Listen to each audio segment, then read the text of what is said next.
बिस्मिल्लाहिर्रहमानिर्रहीम बोलते कालम के साथ मैं आमिर जहान और तेजस का जो ब्लैक बॉक्स है वो मिल गया है। ये ब्लैक बॉक्स क्या है और इस ब्लैक बॉक्स में क्या पायलट की वो चीज़ें भी शामिल हैं जिसमें वो बता रहा है कि इंजन बंद हो रहा है और जहाज़ मेरे कंट्रोल में नहीं आ रहा, मैं मनूवरिंग कर रहा हूँ लेकिन करते करते करते करते ज़मीन पर जा लगा और इसके बाद त्यारा तबाह होने और कैप्टन के जो उसको चला रहा था जो फ्लाइट लेफ्टिनेंट थे उनके जो है मौत हो जाती है।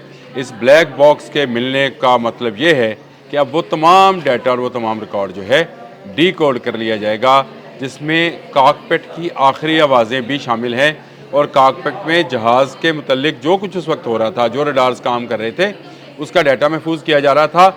ये आज मेरे बोलते कालम का मौजू है, लेकिन मैं आपको साथ साथ ये भी बताऊँगा कि ये ब्लैक बॉक्स होता क्या है। सबसे पहली बात तो ये समझ लें कि ब्लैक बॉक्स हर जहाज़ में होता है, चाहे वो पैसेंजर है चाहे फाइटर है, लेकिन ये काले रंग का नहीं होता। ये ऑरेंज कलर का, लाइट ऑरेंज कलर का एक बॉक्स होता है जिसमें दो हिस्से होते हैं। एक हिस्सा होता है जिसको ये कहा जाता है कि FDR फ्लाइट डाटा रिकॉर्डर। ये जो है 25 घंटे की तकरीबन रिकॉर्डिंग करता है और इसमें तमाम चीज़ें शामिल हैं कि जहाज़ का बिहेवियर, फ़्लाइट, रफ्तार, उसका इंजन, उसके रडार्स, उसकी जो जो टेक्निकलिटीज़ हैं, उसका डाटा इसमें रिकॉर्ड होता चला जाता है। कोई भी जहाज़ जब उड़ान भरता है तो ये फ़्लाइट डाटा रिकॉर्डर जो है ये अपना काम शुरू कर देता है। FDR इसको बोलते हैं और ये 25 घंटे की रिकॉर्डिंग अपने अंदर महफूज रखता है। उसके बाद आ जाएँ इसका दूसरा हिस्सा, वो भी बड़ा अहम है और ये है वो हिस्सा जो कि कॉकपिट की में होने वाली गुफ्तगू को रिकॉर्ड करता है, चाहे कोई बड़ा पैसेंजर प्लेन है या कोई फाइटर प्लेन है।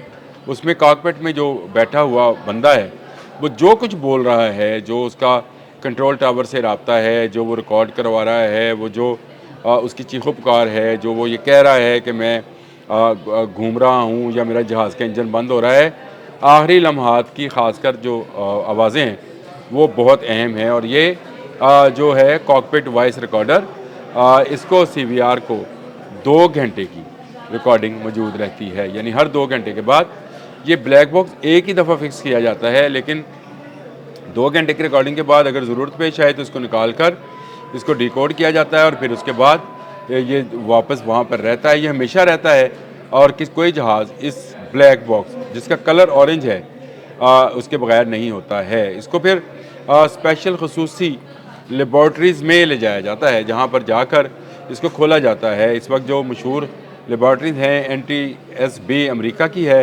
उसके बाद फ्रांस की BEA है, ये बोइंग वालों की है वैसे, और DGCA ये इंडिया की है, जो कि अब तेजस के ब्लैक बॉक्स को डिकोड करेगी। और उसमें क्या क्या आवाज़ें हैं ये भी मैं आपको वो भी बता देता हूँ, आवाज़ें क्या हैं और उनको कब रिलीज़ किया जाएगा। ये बड़ी ज़रूरी चीज़ें हैं। जो FDR है इससे क्या मिलता है, क्या इंजन में ख़राबी आई, क्या कोई सिस्टम फेल हुआ, क्या पायलट ने गलत जाविया पर टर्न लिया, यानी पायलट की कहाँ गलती थी, क्या स्पीड कम हो रही थी, क्या स्टॉल वार्निंग आई थी, यानी जहाज़ के अंदर जो वार्निंग सिस्टम है क्या उसने पायलट को कहा कि तुम गलत कर रहे हो। फिर इसके बाद CVR से मिलने वाली मालूमात जो है उसमें पायलट की आखिरी गुफ्तगू है, जिसमें मैंने आपको बताया है कि गुफ्तगू क्या है। ऑटोमेटिक अलार्म आवाज़ें हैं, कोई धमाका, अनयूजुअल आवाज़, ATC की हिदायत, यानी जो बाहर से उसको कंट्रोल टावर से, एरोनॉटिकल कंट्रोल टावर से जी जा रही हैं, वो हिदायत क्या थी, पायलट का दबाव या घबराहट, ये भी उसमें रिकॉर्ड हो जाती है। ये एक बड़ा अहम नुक्ता होता है किसी भी हादसे की जांच के लिए।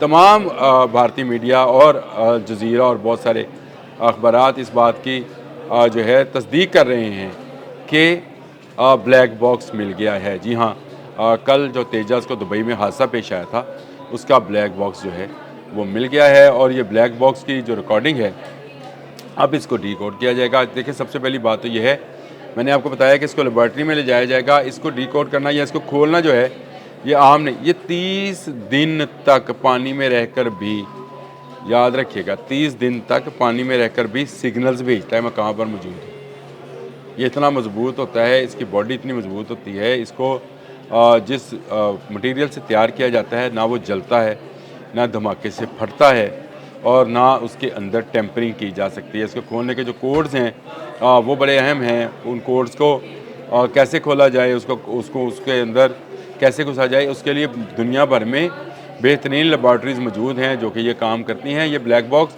कोई आम बक्सा नहीं है, ये ख़ास बक्सा है। इसकी टेम्परिंग जो है, इसकी मेमोरी चिप्स जो हैं उनको टेम्पर नहीं किया जा सकता, उसको निकाला नहीं जा सकता, उसको डिकोड नहीं किया जा सकता। ये डाटा रीड ओनली चीज़ें हैं जिनको ट्रांसफ़र भी नहीं किया जा सकता।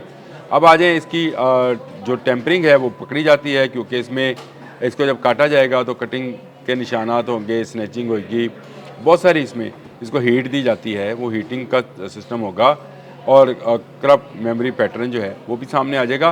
तो बैनुल-अक़वामी सतह पर मैंने आपको बता दिया। एक मेरे पास रह गई थी, वो एसा वालों की है लेबॉर्ट्री, मैंने बताई नहीं थी। यूरोपियंस की जो लेबॉर्ट्री है उसको एसा लेबॉर्ट्री बोलते हैं। उसमें भी जो है ये मालूमात मिल जाएंगी।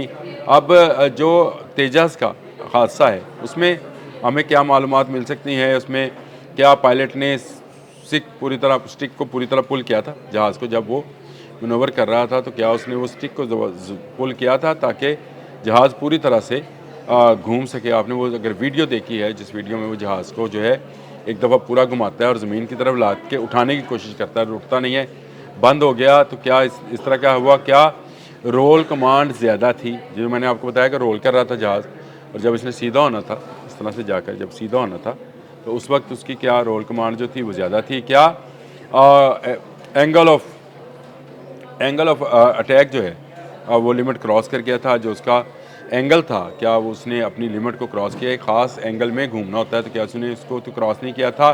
क्या आरपीएम कम ज़्यादा तो नहीं होता? रेस को जो लोग गाड़ी को चलाते हैं, मोटरसाइकिल चलाते हैं, उनको आरपीएम का तो पता है। क्या आरपीएम ज़्यादा था? टेम्परेचर क्या था उस वक्त इंजन का? थ्रस्ट में कोई ड्रॉप तो नहीं था एकदम से? जो थ्रस्ट है, जो उसकी रफ्तार को देने के लिए थ्रस्ट होता है, यानी उसके जो इंजन काम कर रहे होते हैं, क्या उसमें कोई कमी बेशी या ड्रॉप तो नहीं आया था? फिर कंप्रेसर स्टॉल तो नहीं हुआ था? और पेचीदा सेंसर डाटा जो है वो बताता है कि इसकी पिच, रोल या जी फोर्स, फ्लैप एंगल ये क्या थे? इसके बाद क्या फ्लाई बाय वायर इसका सिस्टम जो है वो रिस्पॉन्ड कर रहा था? क्या वो ठीक चल रहा था? या इसके पायलट ने आखिर में क्या कहा? क्या स्टॉल वार्निंग का अलार्म हुआ? क्या ओवर स्पीड वार्निंग हुई? जहाज़ के अंदर ही होता है कि ओवर स्पीड हुए तो आपको वार्निंग दी जाएगी। क्रूज़, जिसको हम अपनी गाड़ियों के हिसाब से कहें तो वो क्रूज़ लगा होता है इसके अंदर। एंगल ऑफ अटैक मैंने पहले बता दिया आपको। और इंजन कॉशन जो है लाइट, वो क्या है?